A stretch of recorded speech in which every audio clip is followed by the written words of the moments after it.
Ya, oke. Selamat siang rekan-rekan media. Hari ini Komisi untuk Orang Hilang dan Korban Tindak Kekerasan atau Kontras akan melakukan siaran pers terkait adanya indikasi praktik-praktik penyiksaan atau kekerasan yang dialami oleh almarhum Rian Asidik.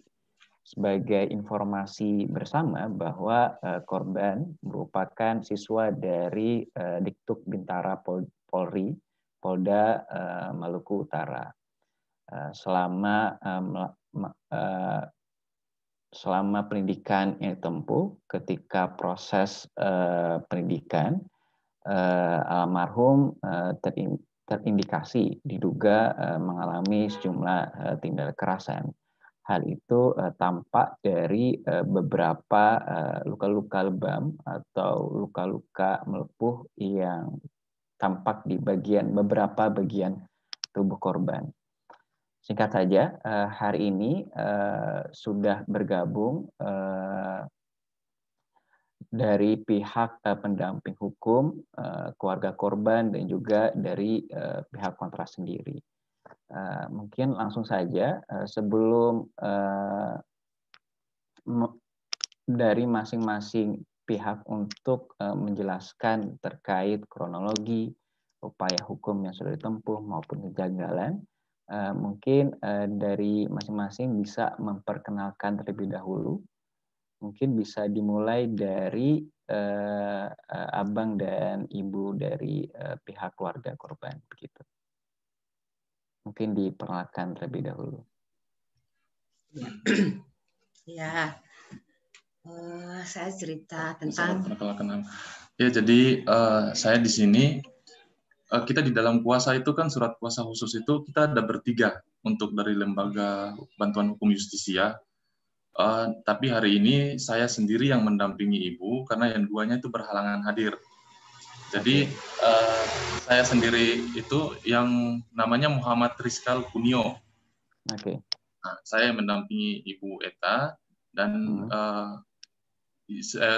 tapi dalam yang kalau misalnya kita melakukan pelaporan atau pendampingan terhadap ibu itu kita bertiga. Cuman hari ini ada berhalangan hadir untuk mendampingi dalam acara ini. Jadi di sini saya perkenalkan ini Ibu Ahmed Hesnawati Muhsin atau biasa dipanggil saja Ibu Eta.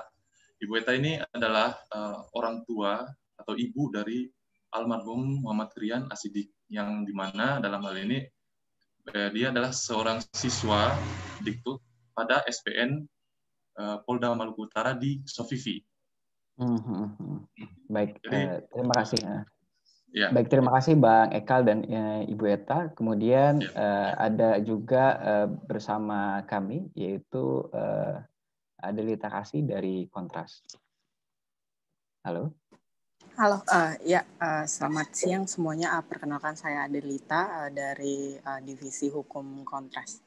Oke, terima kasih Bang Ekal, Ibu Eta, dan juga Mbak Ayas. Mungkin langsung saja, dikarenakan sudah bergabung semua pihak, mungkin saya bisa langsung masuk ke Ibu Eta.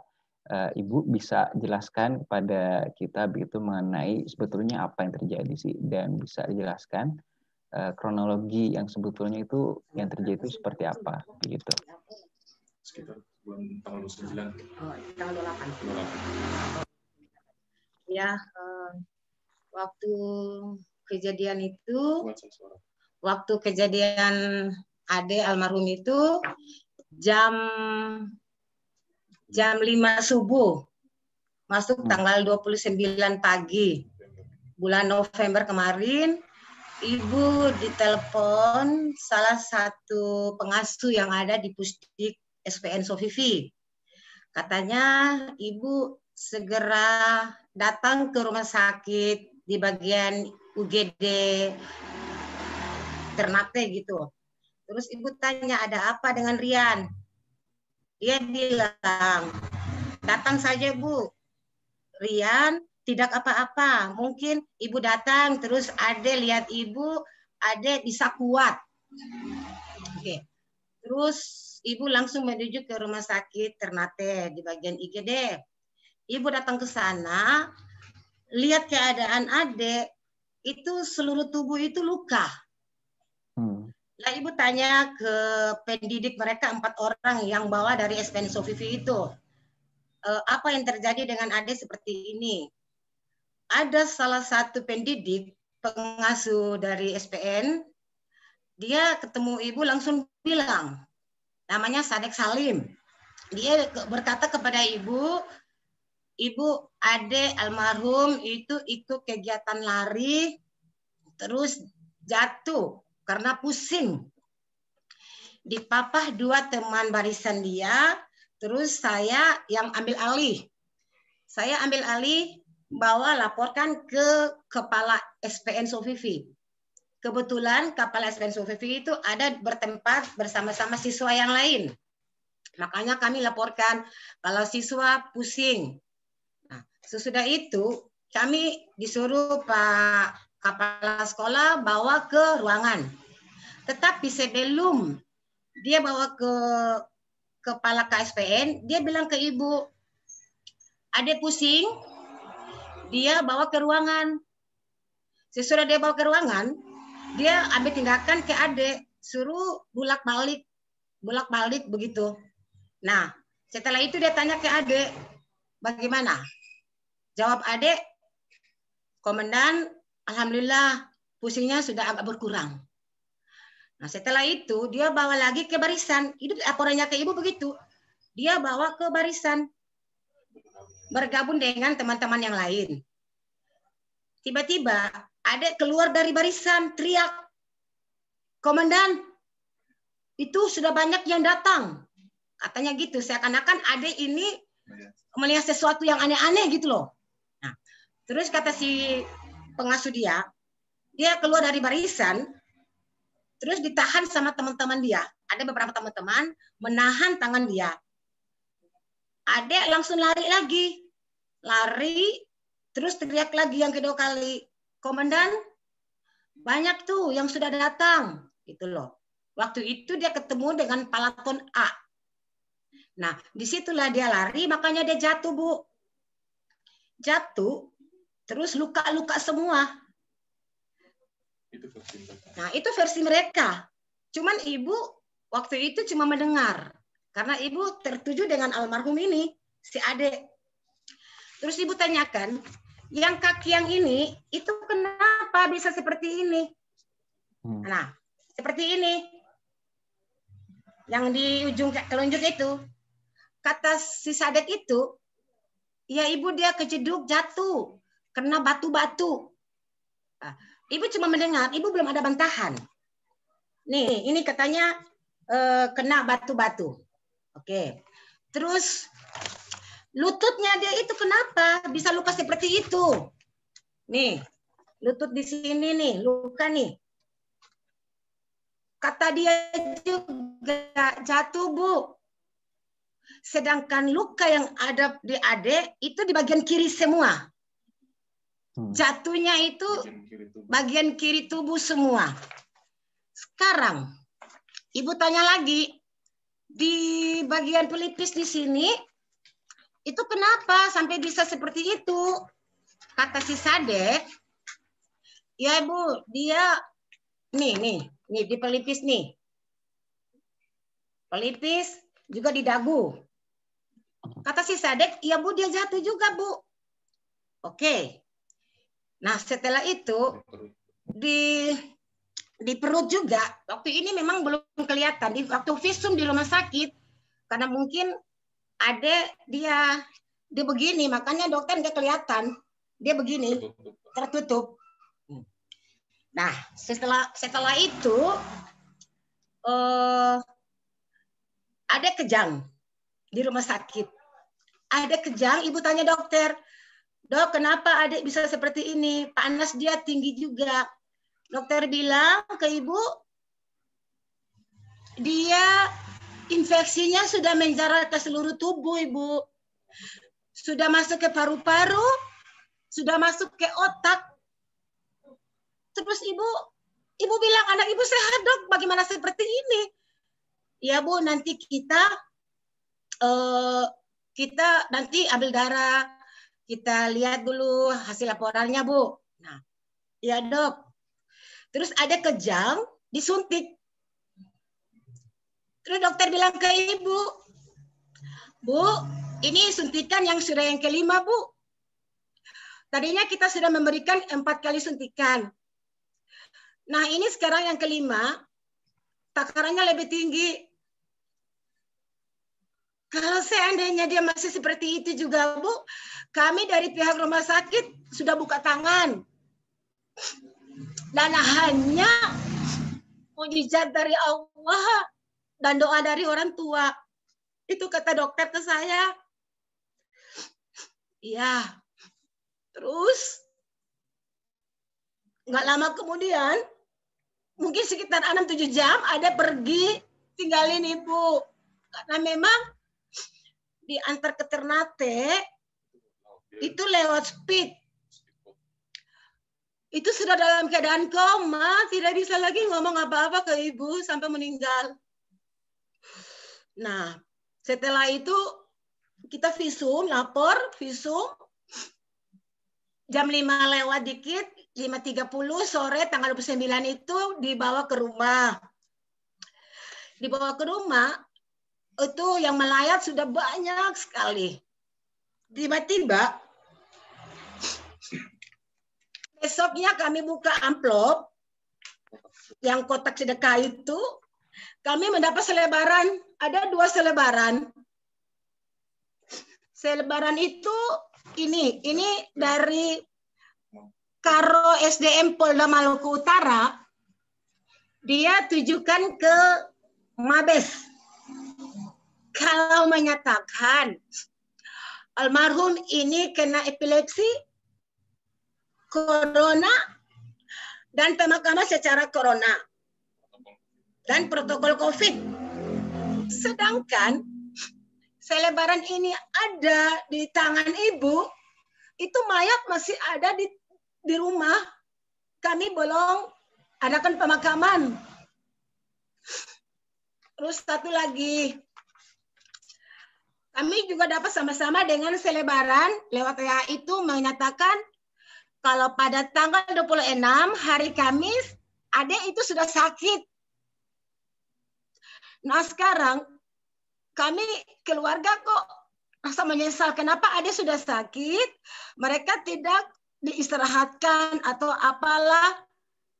Akhirnya hari Kamis itu tanggal 26, 27, 28 malam ada drop. Sudah drop? Ya begitu. Nah sekarang yang kami sesalkan, kenapa Polda itu sangat lalai. Sebab yang kami tahu, kalau sudah sakit pasti ada tanda-tanda untuk orang yang sakit pita gitu loh. Terus satu lagi, biasanya, cerita aja ya. Biasanya kalau siswa itu datang ke Pusdik, harus bersertakan dengan ada data kesehatan. Data kesehatan masing-masing siswa. Tapi tahun ini tidak ada. Makanya pas adik meninggal, ada yang sudah meninggal, baru data kesehatan itu dikirim dari Polda ke Pusdik SPN Sofifi. Karena kami SPN itu kan di lewat lautan. Tapi jangka jaraknya mungkin sekitar 1 jam, itu nyampe ke Ternate. Nah, terus besoknya kita mandikan mayat, ibu temukan ini. Ini melepuh besar seperti ini warna putih, ada di bawah pusat. Terus ini juga yang ini itu melepuh di belakang punggung belakang, di pinggang. Nah, kami keluarga sangat kaget. Kok bisa ada seperti ini? Satu lagi. Nah, satu lagi, kami mendapat ada lebam biru di bawah nih. Biru 2. Itu 2. Jadi ada yang dari dokter Endang yang resume ini di bawah. Iya. Nah, jadi kami berkesimpulan kalau almarhum meninggal ini adanya penyiksaan. Dokter Endang tidak ada keterangan COVID dari. Sekarang kami ambil resume dari rumah sakit. Resumenya ini Dokter Endang menyatakan kalau almarhum ini kan belum diperiksa tuh. Belum diperiksa sampai ke dalam-dalam. Jadi COVID, epilepsi itu sebenarnya tidak ada sama sekali. Cuman resume ini yang kami dapat dari rumah sakit menyatakan itu diagnosa umum, diagnosa utama mengatakan infeksi luas yang menyebabkan kegagalan organ dan tekanan darah yang sangat rendah. Kondisi mengancam jiwa yang disebabkan infeksi lokal. Seluruh sistem parah dan segera memerlukan bantuan medis. Kedua, radang otak dan sekitarnya. Suatu kondisi yang disebabkan oleh virus atau bakteri atau parasit. Karena Dokter Endang belum periksa secara mendalam karena almarhum sudah keduluan meninggal. Termasuk swab juga. Belum sempat di swab. Nah, satu lagi. Pendarahan pada ruangan antara otak dan jaringan yang menutupi otak. Itu diagnosa utama dari Rumah Sakit Ternate. Ditandatangani oleh Dokter Endang sendiri. Nah, satu lagi. Mereka memberikan resep obat kepada ibu. Ibu sudah cari di Ternate tapi tidak ada. Ternyata obat itu untuk diberikan bentar. Obat itu gunanya obat yang digunakan untuk mengurangi masalah yang disebabkan oleh pendarahan jenis tertentu di otak.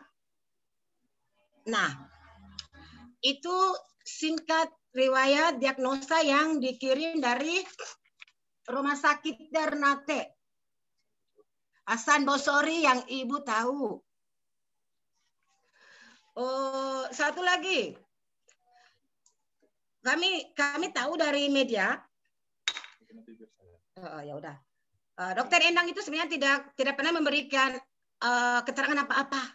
Di situ yang kami kecewa. Dan cuman itu yang kami tahu tentang almarhum. Sampai sekarang pun mereka belum pernah kasih visum. Mereka tidak mau kasih lah. Dan mereka tidak mengkasih tahu kepada kami kalau akibat kematian Ade ini karena apa. Mereka tutupi itu yang kami sesalkan, apalagi mama. Ibu kecewa dan ibu sesalkan. Itu saja, sakit rasanya memang. Itu saja yang ibu tahu.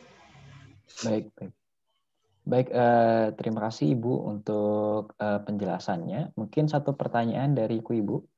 Ada penjelasan secara langsung nggak dari pihak SPN ataupun Polda terkait peristiwa ini? Belum ada sama sekali sampai sekarang. Tidak ada. Mereka tutupi semuanya. Visum aja diminta kuasa hukum, mereka tidak kasih. Jadi ibu nanti mau ke Polda juga, ke Propam, ibu mau minta hasil visum, sama minta kejelasan tentang sebab akibat anak saya meninggal itu karena apa, dan luka-luka di dalam tubuh itu karena apa. Ibu nanti meminta penjelasan kepada mereka. Sebab kasus ini mereka sudah tutup. Itu yang bikin ibu kecewa. Baik. Terima kasih Ibu untuk penjelasannya. Mungkin saya bisa langsung masuk ke pendamping hukum keluarga korban, yaitu Bang Eka.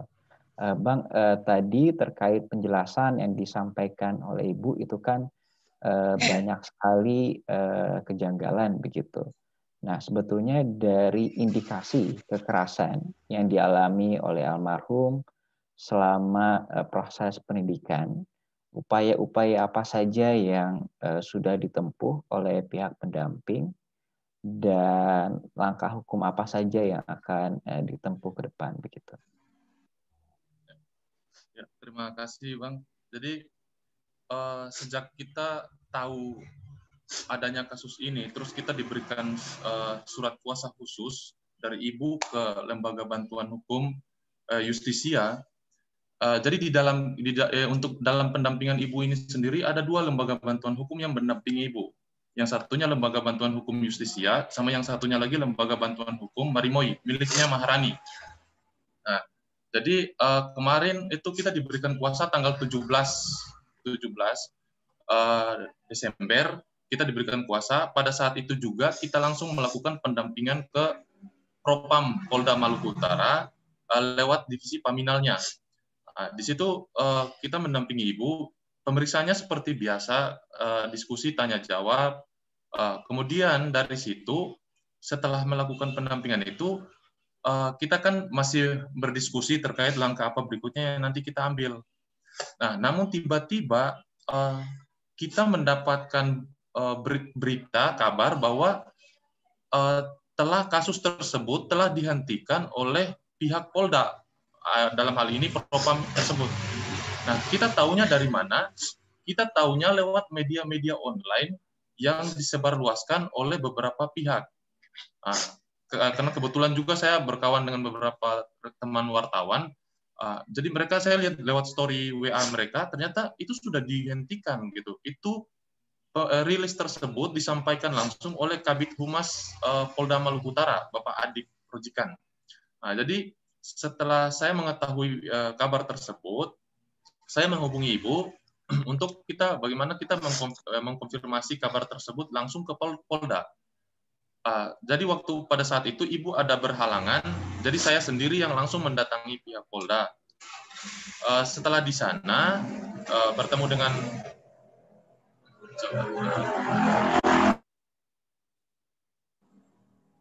mohon maaf Bang, soalnya posisi rumahnya Ibu ini di depan jalan persis. Nah, jadi saya bertemu dengan pihak Polda lewat Propam. Ternyata di sana itu saya menanyakan sudah sampai di mana proses tersebut, karena kita dengar lewat media sudah ada rilis yang dikeluarkan Polda bahwa kasus ini sudah dihentikan. Ternyata disampaikan oleh mereka bahwa memang benar kasus ini sudah dihentikan. Namun apabila kita menemukan novum atau bukti baru, kasus ini bisa dibuka kembali proses penyelidikannya. Namun saya sampaikan di situ bahwa kita tidak pernah mendapatkan surat pemberitahuan penghentian penyelidikan. Kita tidak pernah mendapatkan itu. Dari mana kita bisa tahu bahwa kasus tersebut dihentikan? Lewat apa? Seperti itu. Kata pihak Propam bahwa pemberitahuan itu sudah disampaikan lewat SP2HP, surat pemberitahuan penyelidikan itu. Jadi proses penyelidikan itu sudah diberikan kepada Ibu dan ditunjukkan pula tanda terima yang di situ ada tanda tangan Ibu menerima itu. Terus saya flashback ke belakang, ternyata surat SP2HP itu pernah di-up oleh Ibu lewat grup WA kita yang dibuat oleh Ibu. Ternyata di situ bukan dihentikan, tapi di situ ditulis belum menemukan kesalahan dalam proses penyelidikan ini terhadap kematian dari almarhum Rian. Di situ kita sedikit menyesalkan karena apa? Lewat surat edaran Kapolri nomor 7 tahun 2018 itu, bahwa untuk menghentikan suatu proses penyelidikan itu harus ada surat perintah penghentian penyelidikan atau SP2 lidik. Nah, kemudian setelah mendapatkan surat perintah penghentian penyelidikan, maka penyelidik itu mengeluarkan surat pemberitahuan penghentian penyelidikan. Apakah boleh surat penghentian penyelidikan, pemberitahuan penyelidikan ini boleh dikeluarkan atau disampaikan lewat SP2HP? Itu boleh-boleh saja melalui SP2HP.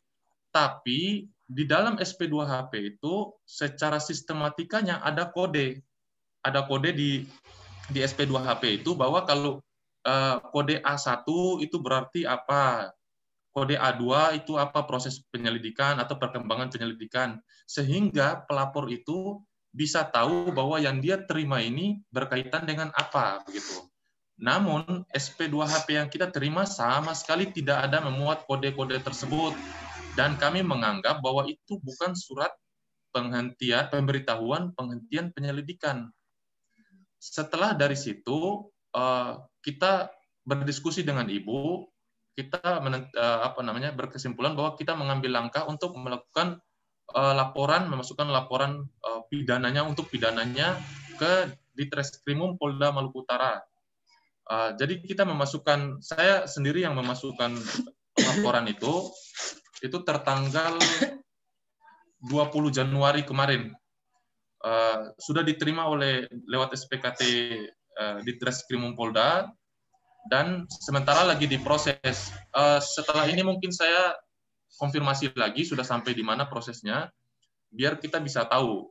Di dalam laporan itu sudah kita urai semua kronologinya, kita lampirkan semua bukti-buktinya, foto dan lain sebagainya. Saya juga di situ dalam laporan itu kita mempertanyakan pertama itu penyebab luka dari yang ada di tubuh almarhum pada saat diterima oleh keluarga. Yang kedua, kita mendesak agar kalau memang di dalam proses penanganan siswa yang bermasalah dalam hal kesehatan di lapangan, jika proses penanganannya salah, maka itu termasuk dalam kelalaian dalam penanganan. Itu mohon untuk dibuka, kita minta untuk dibuka. Kalau memang ada dugaan tindak pidana di dalamnya dan memang terbukti ada tindak pidana di dalamnya, baik itu kekerasan, penganiayaan, itu kita minta untuk dibuka. Karena apa? Karena pada prinsipnya kita sebagai manusia ya, ada orang yang meninggal, meskipun itu dia meninggalnya di atas tempat tidur sekalipun, tidak sakit, tidak apa, toh orang pun pasti mempertanyakan penyebabnya, dia sakit apa, segala macam. Apalagi keluarga ibu yang menerima anaknya dengan luka di beberapa bagian tubuh, sudah pasti itu menimbulkan tanda tanya besar. Toh kalaupun itu memang diakibatkan oleh insiden, artinya di dalam proses pembentukan siswa di Polri itu kan sendiri ya push up biasa, fisik itu kan biasa.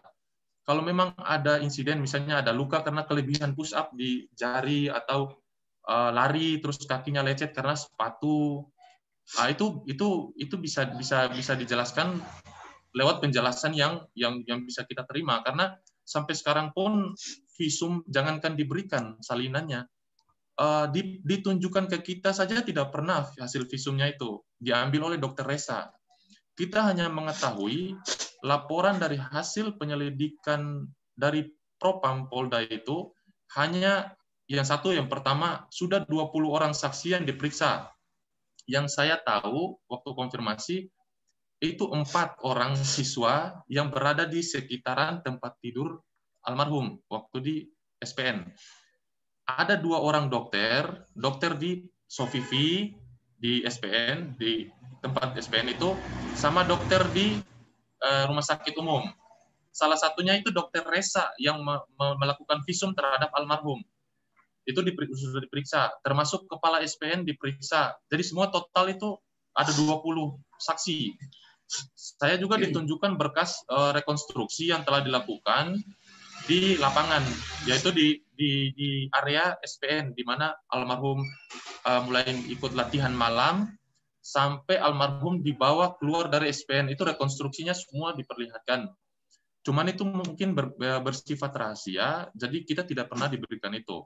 Kita mungkin memaklumi itu, cuman kemarin itu ketika diberitahukan bahwa ini dihentikan, tidak ditemukan pelanggaran, itu tidak dalam bentuk laporan atau pemberitahuan. Jadi kita cuma dalam bentuk SP2HP itu saja. Akhirnya kita simpang siur, kita pikir itu surat pemberitahuan biasa begitu, SP2HP seperti biasa bahwa lidik sudah sampai sini. Ternyata kita tidak tahu kalau itu sudah di stop. Seperti itu. Nah, jadi setelah kita masukkan laporan ke Krimum, langkah selanjutnya itu kita akan kawal terus, sudah pasti kita akan kawal terus. Kita akan terus minta SP2 HP-nya, kita akan cari tahu sudah sampai mana prosesnya. Untuk berikutnya, kita mungkin nanti berdiskusi dengan Maharani dari LBH Marimo itu. Mungkin ada komunikasi-komunikasi lain yang kita bisa bangun antara kita yang di daerah sini dengan kawan-kawan yang di pusat, agar hal ini tidak tenggelam seperti itu. Karena kalau tidak di-up terus, saya takutnya nanti tidak menjadi perhatian lagi, maka mereka pikir kita sudah selesai, sudah menerima, seperti itu. Baik, terima kasih Bang Ekal untuk penjelasannya dari pendamping keluarga korban. Mungkin saya bisa Bang, langsung. Ya, bagaimana? Ada tambahan sedikit dari Boleh. Ibu, mungkin sedikit saja. Boleh. Ini loh, baju dinas yang dipakai almarhum pada kejadian malam itu sangat diherankan. Mereka sudah mencuci bersih.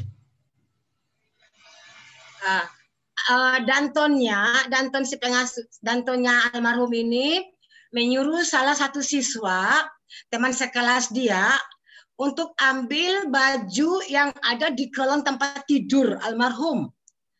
Dan sudah dicuci bersih semuanya. Nah ini, semua baju dia dicuci bersih. Jadi seakan-akan mereka mau hilangin jejak. Di situ yang keluarga sangat kecewa. Nah sekarang mungkin bisa lihat hasil yang dari jatuh itu ada bukti robekan. Coba dilihat robekan ini apa? Robekannya ini hasil jatuh atau apa ya? Nih, Yeah. Ada dua. Nah ini ada dua. Robekan jatuh atau robekan diseret anak saya. Itu saja. Cuma hal ini Ibu belum laporkan ke Propam maupun Reskrimun. Baik. Mungkin dicuci bersih baju. Itu aja, Bang.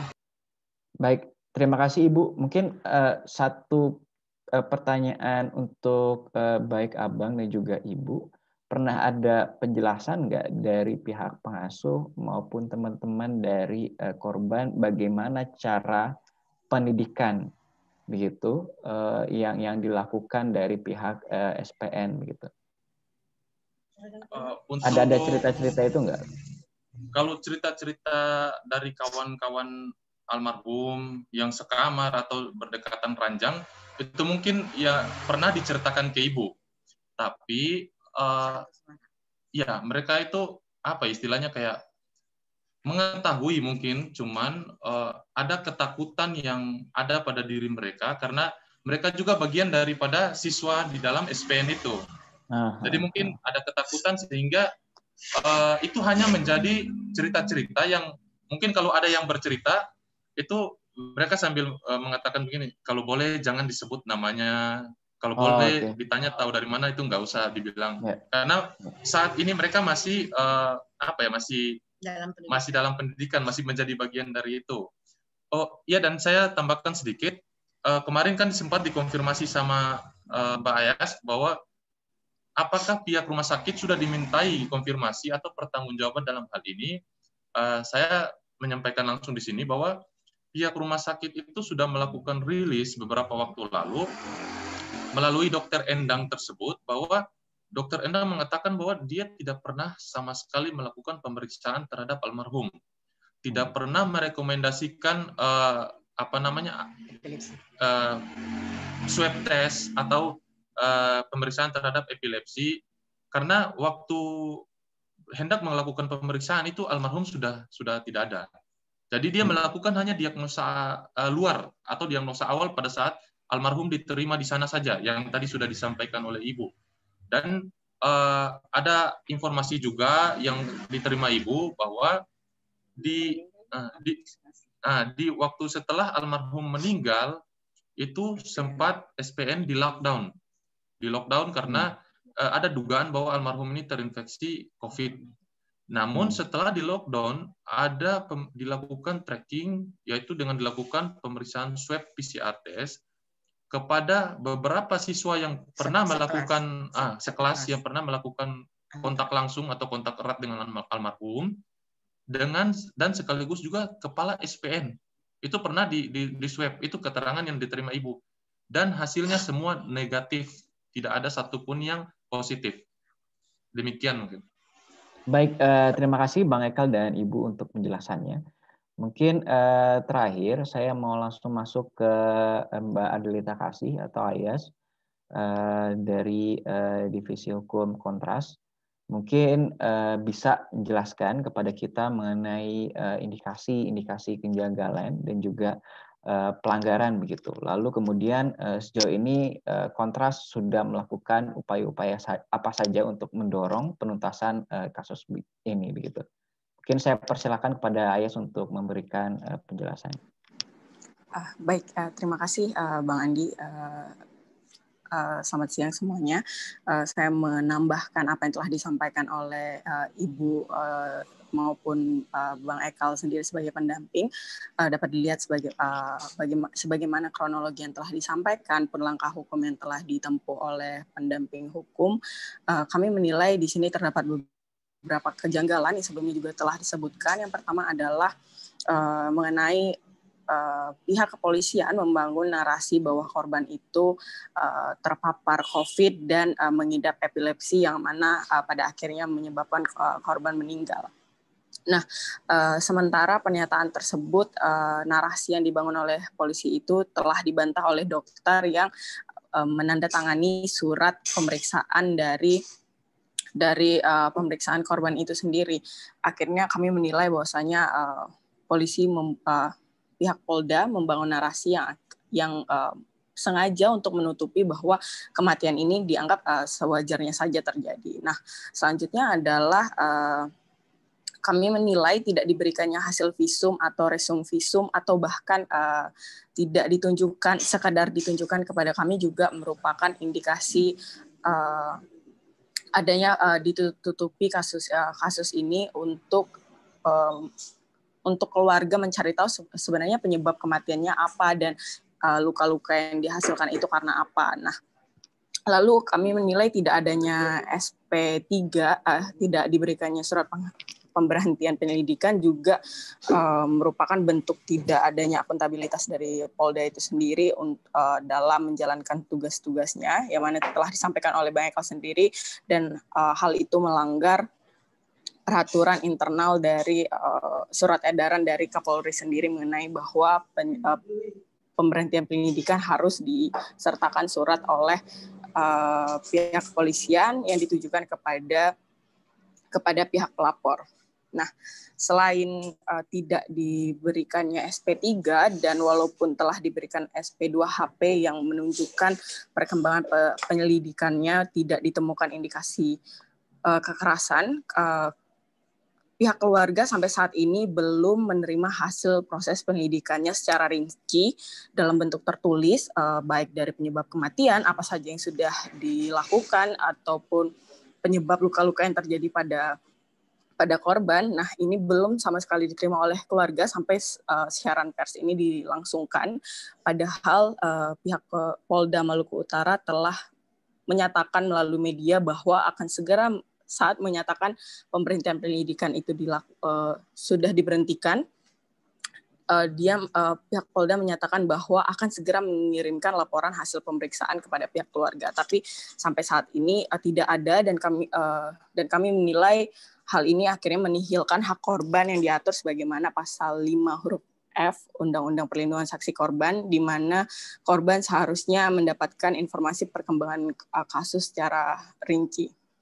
Nah, berdasarkan kejanggalan-kejanggalan yang telah dipaparkan yang telah dipaparkan oleh pihak keluarga maupun pendamping hukum, dan kembali melihat luka-luka yang dialami oleh almarhum sendiri, serta pihak kepolisian tidak menjelaskan secara terang mengenai luka-luka yang dialami tersebut, membawa kami menilai memang benar telah terjadi praktik-praktik penyiksaan terhadap almarhum saat menjalani pendidikan. Nah, hal tersebut tentu telah melanggar peraturan internal dari kepolisian sendiri, Perkap mengenai implementasi prinsip dasar hak asasi manusia, yang mana di dalamnya ditegaskan bahwasanya dalam menjalankan tugas, polisi tidak diperkenankan untuk melakukan tindakan penyiksaan atau penghukuman di luar yang tidak berdasarkan hukum. Nah, selain itu juga kami menilai telah melanggar konvensi menentang penyiksaan dan perlakuan atau penghukuman lainnya yang kejam, tidak manusiawi dan merendahkan martabat manusia, khususnya pada pasal 12, yang mana pada intinya menyebutkan bahwasannya instansi yang mengetahui atau terdapat alasan yang cukup untuk menilai adanya indikasi penyiksaan harus melakukan hal itu, harus melakukan pemeriksaan secara cepat dan tidak memihak. Nah, hal ini yang tidak dilakukan oleh Polda. Hal ini yang tidak dilakukan oleh Polda Maluku Utara.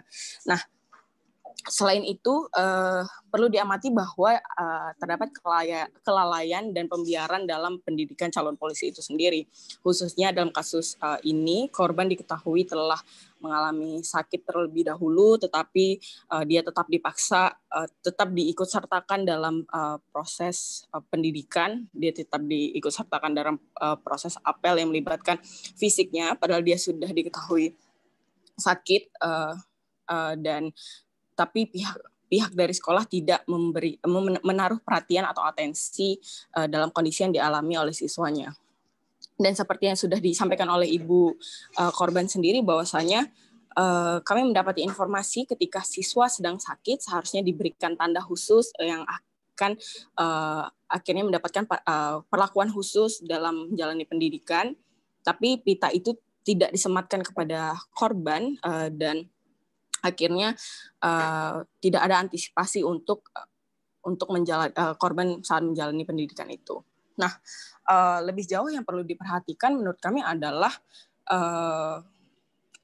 melihat lebih jauh betapa budaya kekerasan ini masih cenderung diterapkan dalam pendidikan dan pembentukan calon polisi itu sendiri. Nah, akhirnya kami menilai bahwa budaya kekerasan tersebut akhirnya dikultuskan ketika calon polisi tersebut mengemban tugas sebagai aparat yang mana sama sekali tidak mengimplementasikan nilai hak asasi manusia itu sendiri. Berkaitan dengan apa yang telah Kontras lakukan dalam kasus ini, Kontras sendiri telah mengirimkan surat ke beberapa lembaga negara seperti Kompolnas, di mana kami mendesak Kompolnas untuk secara aktif terlibat dalam proses pemeriksaan kasus ini.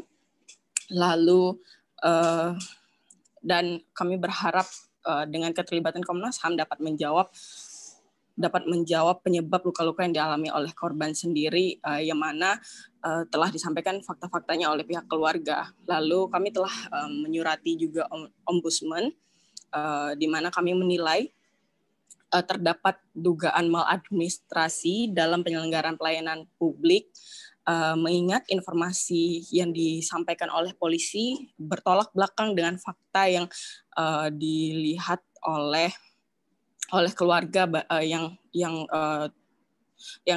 nyatanya dilihat bahwa kondisi korban benar-benar ada indikasi luka-luka yang tidak bisa dijelaskan sebenarnya, yang belum dijelaskan. Nah, kami menduga bahwa proses penyelidikan yang dilakukan oleh Propam Polda Maluku Utara itu berindikasi terjadinya dugaan maladministrasi. Lalu kami juga telah mengirimkan surat ke Komnas HAM sebagaimana mandat Undang-Undang 39 tahun 99, yang mana kami meminta agar Komnas HAM melakukan pemantauan dan investigasi terhadap dugaan adanya praktik penyiksaan yang diduga terjadi selama korban menjalani pendidikan di SPN Sofifi. Begitu. Baik, terima kasih untuk Mbak Ayas atas penjelasannya. Nah, demikian dari uraian dan juga penjelasan dari keluarga korban, pendamping hukum, dan juga dari Kontras sendiri. Nah, untuk teman-teman media, jika ada hal yang ingin ditanyakan atau disampaikan kepada keluarga korban, pendamping maupun kontras, silakan tulis pertanyaannya di kolom komentar, nama, lalu dari lembaga mana, dan juga pertanyaan yang ditujukan untuk siapa, gitu.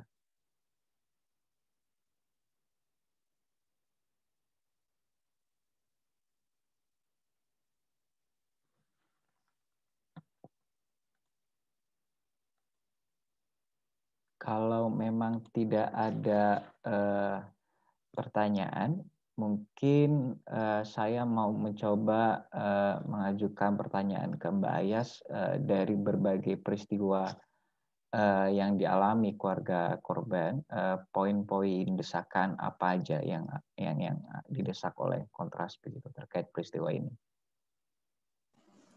Ya, poin-poin desakan yang kami desak untuk dilakukan dalam menangani kasus ini adalah pertama, sebagaimana yang telah saya sampaikan sebelumnya, bahwasanya kami mendesak beberapa lembaga negara untuk turun tangan dalam penanganan kasus ini, karena kami menilai pihak kepolisian cenderung menutupi kasus ini dan tidak mengungkap kejelasannya. Kami mendorong untuk Kompolnas sebagai lembaga pengawas untuk turun langsung terlibat dalam pemeriksaan ulang sebagaimana yang telah disampaikan oleh Bang Ekal sendiri sebagai pendamping, bahwa kami, keluarga telah melakukan pelaporan kembali di Krimum.